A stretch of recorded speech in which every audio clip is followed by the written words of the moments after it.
Hey everyone, and welcome to Age of Reason. Welcome back to Age of Reason for those who are joining us again.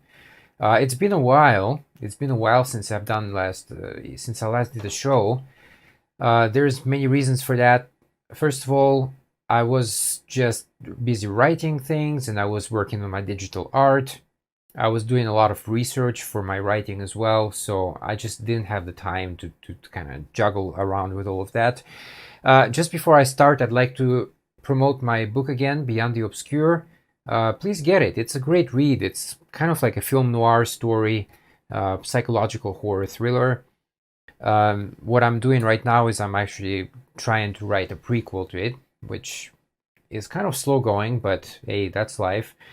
I always say that if I was a generic writer, I could write a book in a week. Okay, that's simple. Most people who are hanging out on places like Fiverr, for example, that's what they do. They write very generic stories, they get paid, and they move on to the next generic story. But I'm not like that at all.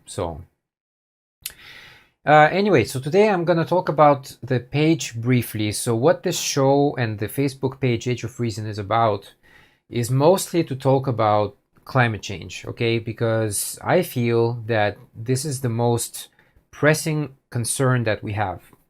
People like Noam Chomsky, they say there are basically two threats to the planets. One is nuclear war, and second is climate change. Well, in my opinion, we'd have to be like really, really dumb, and I don't put it past people, but I think we have to be extremely, extremely dumb to start a nuclear war, World War III. But climate change, though, that I was watching the SpaceX launch a few days ago, and they were all ready to go, and it got canceled because of bad weather. So even powerful, intelligent men like Elon Musk cannot control the weather, and that's very important. So let's try to today is going to be a little bit different. Usually I cover an article or two, but today I'm just going to try to catch up because obviously I haven't been this is the first show of 2020 actually. So there's a lot of stuff that happened. So first, I saw this meme, and this probably was posted about 3 days into 2020. So like a lot of people say that, hey, my 2019 was horrible, so I'm looking forward to 2020. And then so within 3 days or so, we got World War III trending because Trump killed that Iranian general, and everybody was kind of like in an uproar over that. Australia was on fire. That's very true. I'm going to talk about that in a bit. And of course, the coronavirus, which I'm also going to talk in a little bit. So, this is kind of an important one here to set the context of what I'm trying to do.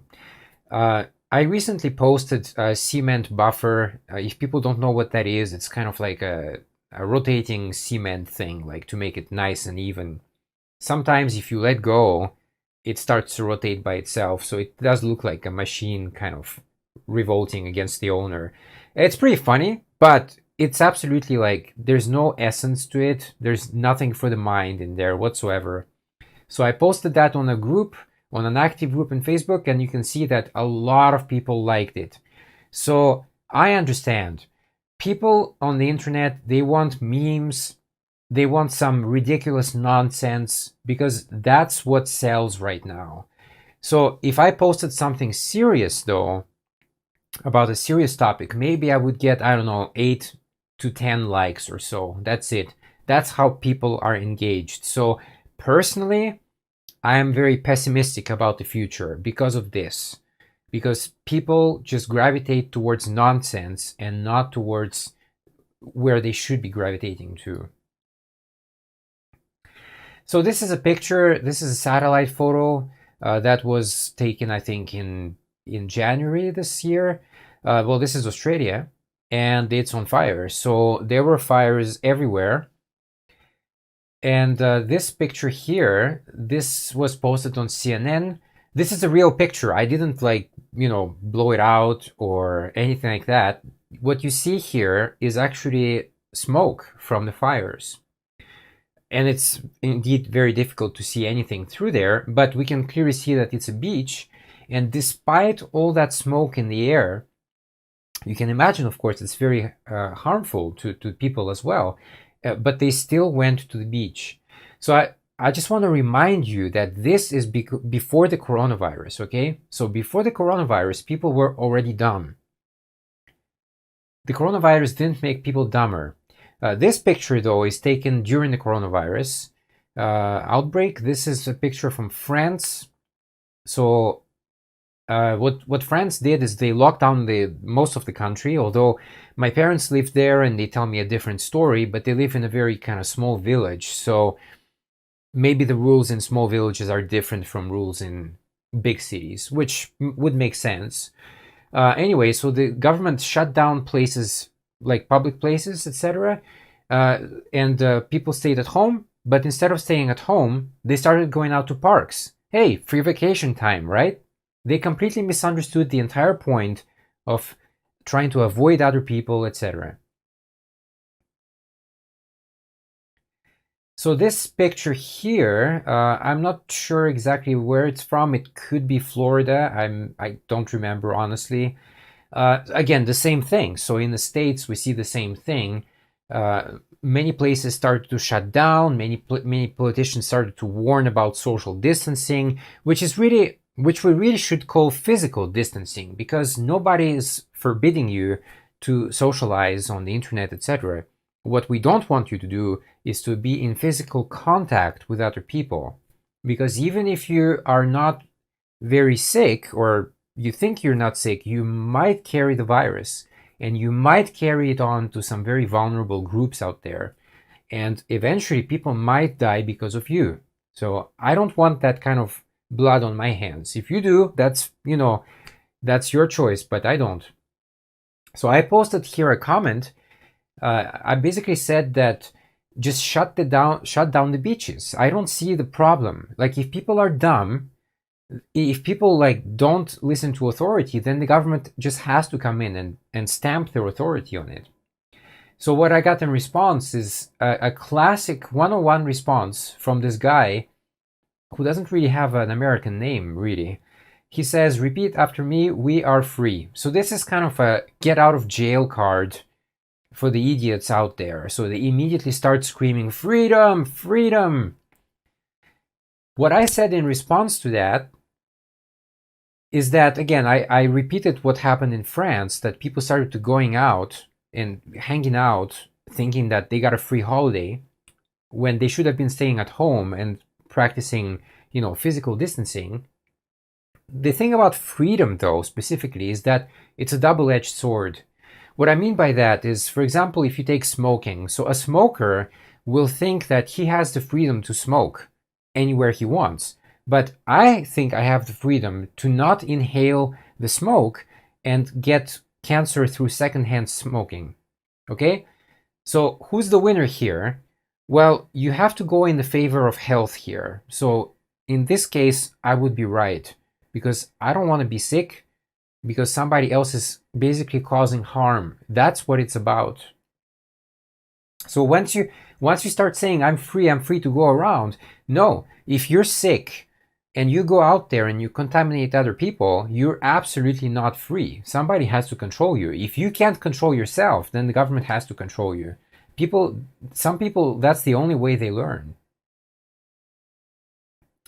This was, I don't know, this is something else posted there. So, this probably comes from a kind of right-wing website. They made this funny meme saying that for some reason the left people, they protest everything, like the expensive healthcare, the prison system, that Americans live paycheck to paycheck, which is true.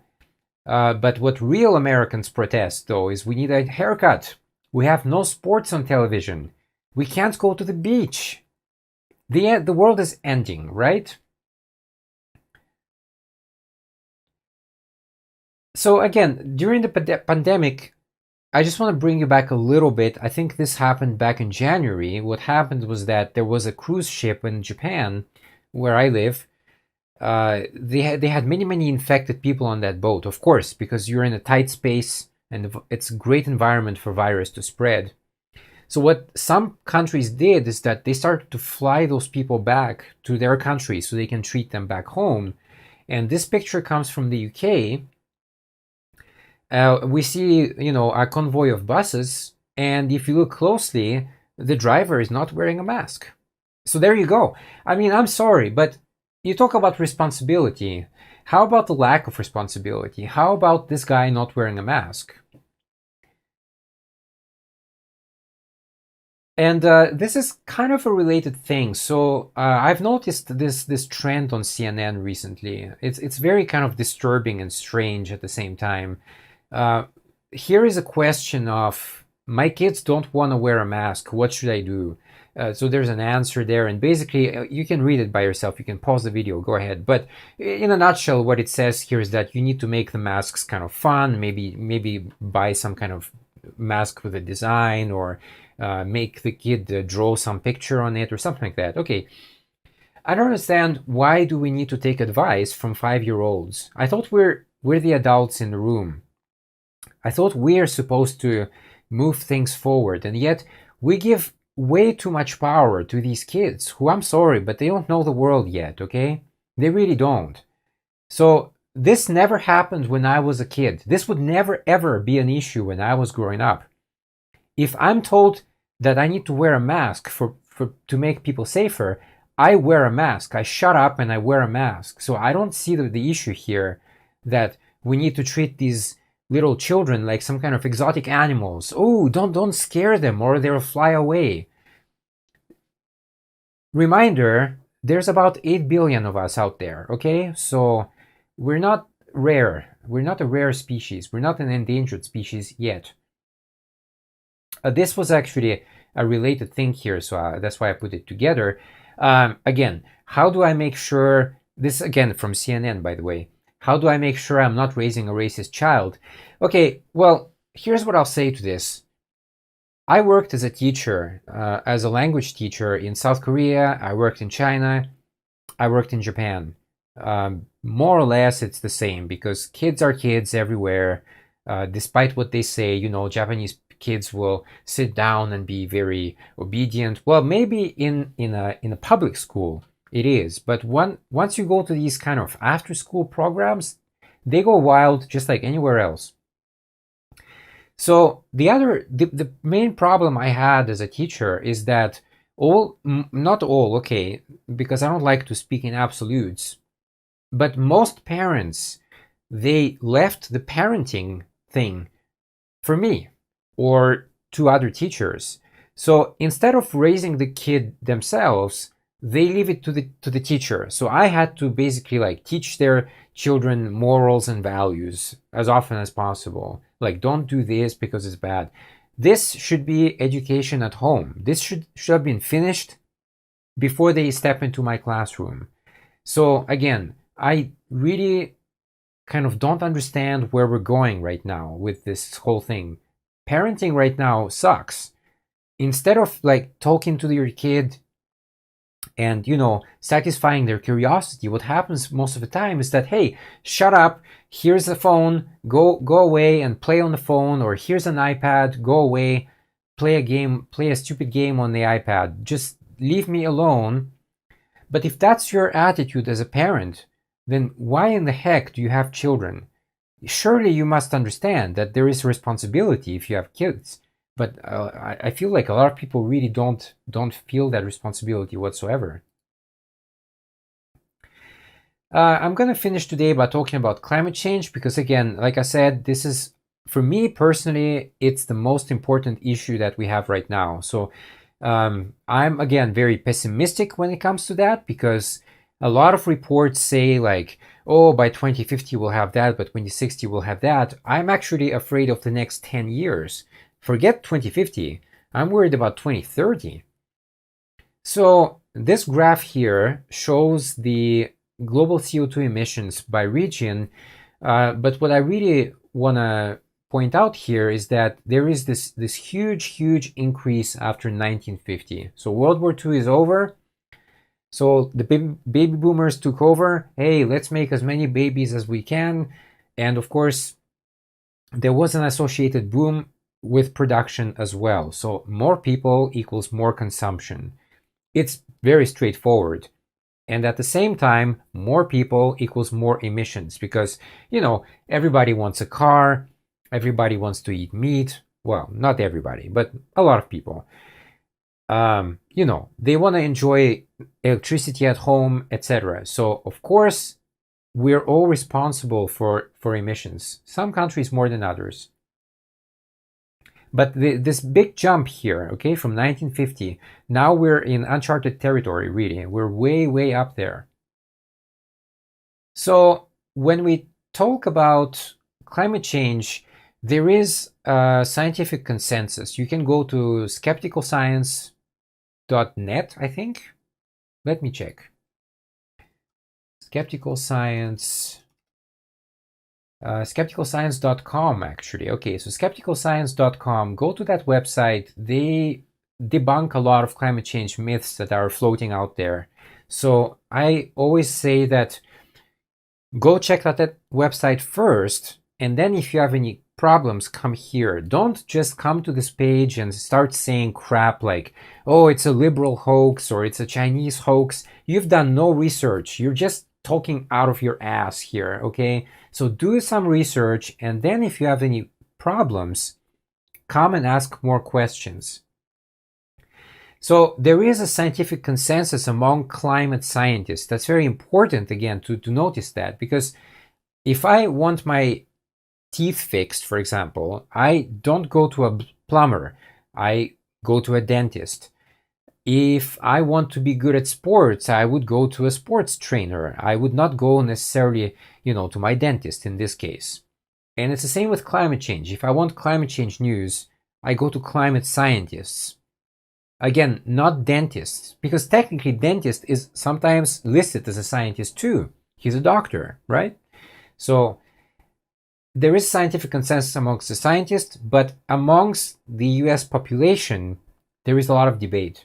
And this debate happens because fossil fuel companies spend a lot of money on misinformation, and then they just rely on people's emotions. Like, people's emotions boil over, and they go online and they spread nonsense. So in this map, what it shows is that the estimated percentage of adults who believe, most scientists. So this map shows if people or not believe that the climate scientists are in agreement that climate change is happening. And here you see that only 52%, just a small majority of people believe that indeed there is an agreement among scientists. That's a very worrying map, by the way. This map is different. This is just kind of more generally asking, okay, do you think that global warming is happening? And here we have a 67% of agreement, so it's better than the 52 before. You can see that a lot of people living on the coasts are more worried than the people living deeper in the country. And of course, that's for good reason, because a lot of coastal cities will be flooded in the future, in the near future. So of course, these people worry a lot. That's just natural. Finally, this map shows, they ask the question here, do you think that climate change will be harmful to you personally? And here, only 42% say that, yes, it will be harmful to me personally. So I just want to comment on this map very quickly.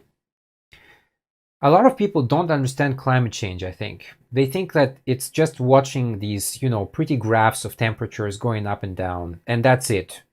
So sometimes it goes up, sometimes it goes down. It's basically like they confuse the climate and the weather as well.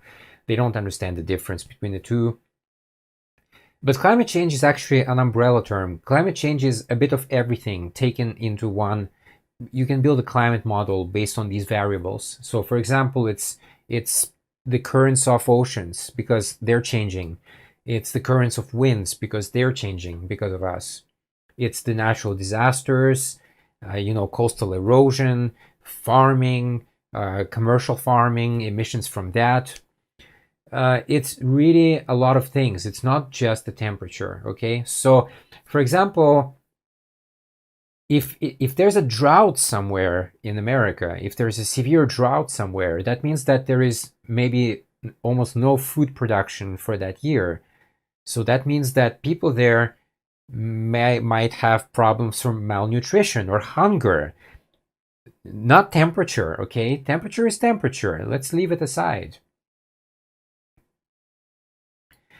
So this one here, actually, that's just to confirm what I said a second ago, is that indeed there is an agreement among climate scientists. 97%, at least 97% agree that climate change is happening. But there are some politically motivated groups that use misleading tactics and logical fallacies, by the way, to try to convince the public that there's a lot of disagreement among scientists. However, the scientific research has found that among climate scientists, there is virtually no disagreement that humans are causing climate change. Okay. There's a couple of graphs here. These slides come from Yale University. This is from the Yale Climate for Yale Center for Climate Change Communication, I think it's called. Okay, so here what it says is that what is your climate science literacy? Okay, what is it like? What do you know? So burning oil and fossil fuels produce CO2. Note that only 50% of the people here in the survey, and this is a pretty good survey, by the way, it's done just about 2 years ago, only half of the people said, yep, it's indeed producing CO2. So again, half of the people don't even know that as a byproduct we emit CO2. That's kind of shocking. Greenhouse gases act like a blanket around the planet, trapping the heat in there. Only a third of the people said, yes, that's the case. Only a third. So specifically CO2 traps heat in the Earth's atmosphere. Again, only a third said yes. Industrial activities, okay, so some of them are not true and some people said it's true. But anyway, these are very kind of shocking statistics, really. I'm not surprised, but it's just annoying to me.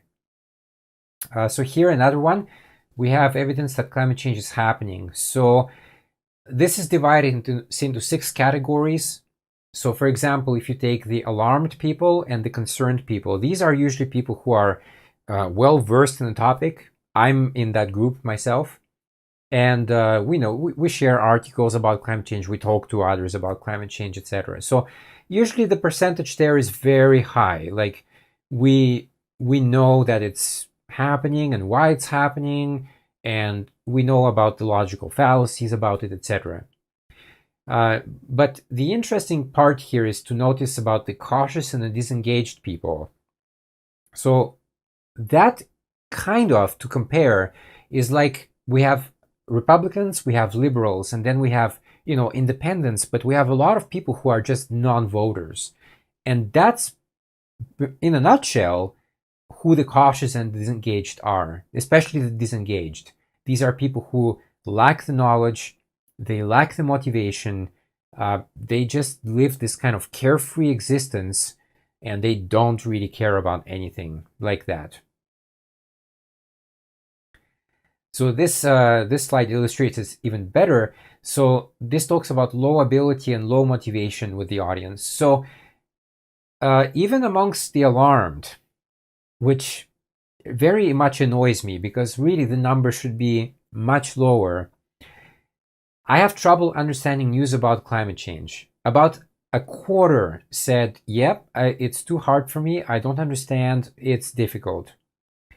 Amongst the dismissive, it's about a fifth of the people. So these are kind of like the fringes, okay? But the most of the people are again in the center. The disengaged, 77% said, yep, it's too hard for me, I probably don't want to even touch it.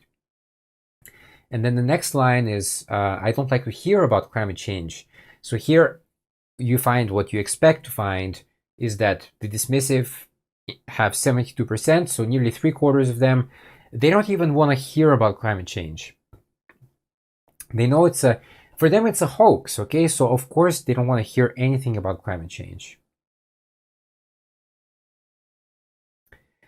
So this one is a little bit interesting. This is an exercise you can do at home, actually. Is you can just close your eyes and ask yourself the question, so climate change and health specifically, so what kind of problems will I have health-wise from the impacts of climate change. So probably for a lot of people, what jumps to mind straight is, dirty coal plant equals lung cancer, which is true, or asthma. A lot of the people who live right next to the coal plants, and let's be honest, there, a lot of these people who live in those places are poor because the land value near polluting coal plant, etc., is very low. So it's good to buy a house there, but you're poor. That's very important to say. The poor are the first affected by climate change. Again, I know that some Americans don't care, but if you go to some Pacific Island nations, they basically have this tiny island of people, and because of the rising of the oceans, they sometimes have to raise their buildings, etc. But you can imagine that these buildings are not made to withstand any kind of major disaster. So the next time there's a hurricane, these people are directly at risk. In America, it's a little bit same. In some places where they have tornadoes, for example, you see like these bunch of houses destroyed, and they're really like poor construction, cheap housing. That's why they get destroyed. A proper like brick house will be damaged, yes, but not completely blown away. Anyway, so here we have lung disease, and it dominates the answers, but we also have skin disease, like skin cancer. Allergies, that's one people don't talk a lot about. Heat-related issues like heat strokes, I expected that to be a little bit higher because, for example, in Japan, we have extreme summers. Temperatures are over 40 degrees Celsius. There's like humidity, which is like 90 to 100% sometimes. It's absolutely unbearable. Many older people die from heat strokes in the summer because old people, they don't sometimes notice. I don't know, it's like their body is getting too old, so they don't notice that it gets hot outside. So instead of using the air conditioner, they use the fan. But the fan doesn't cool the air down. The fan just moves air around. That's all it does. So then they get heat strokes and they die. Vector-borne tropical and infectious diseases. That's an interesting one. Just coming back to the COVID-19 for a second, there is a certain portion of people who believe that COVID-19 came as a result of deforestation in that part of China. So what happened is that they basically burned the forests, and the bats that live in those forests, they have to like move around. So and of course, yeah, it's true that in China they kind of eat everything that walks. That's largely true, again, because of poverty in a lot of cases. But yeah, the diseases is a big part, okay? So imagine like if you have a big ass hurricane and COVID-19 in the same area. So now all these people who have to evacuate, they're going to go out there to shelters and they're going to contaminate everyone in that shelter. So it's a huge risk, yes. Injuries and death, and malnutrition and hunger. Again, malnutrition and hunger, I expected it to be a little bit higher because the pressure that people put on the land is immense right now. It's not just about food, but it's also about water safety. And finally, just to finish off, because it seems like Joe Biden is going to be the Democratic nominee for presidential election. Not a fan, by the way. The only thing that he always seems to kind of repeat is that basically he's not Trump. So he's not Trump, therefore people should vote for him. That's it. Nothing else. No issues. Forget Medicare for all. Forget like living wage. Forget the prison reform, immigration. Forget all of that. I'm not Trump. That's it. That's my only issue. So I made this funny meme. I put myself, well, I'm not Trump either, but I love science. And if people vote for me, I will definitely promote science and promote space exploration, etc. So, yeah. Well, that's it for today. That's all I wanted to cover. There's of course more things that happened, but next week I'm gonna try to have Jeremy on the show, and we're gonna talk a bit more about these things. But for today, that's all. Just kind of nice and easy. I hope everybody's staying safe. Please remember that the COVID-19 is far from over. Yes, there are places reopening, but I am kind of very skeptical about that because, again, the rates of infections are still very, very high. And one of my friends said that during the Spanish flu back after World War One, the disease had 3 peaks. So right now we had one peak, more or less. In most countries already passed it, but it wouldn't be surprising to have a second and third wave. So people relax, and then it creeps back in. So that's very dangerous. I hope people are staying safe, and I'm gonna try to do this more often now. I'm just gonna start today, and I'll see you next time. Thanks for watching.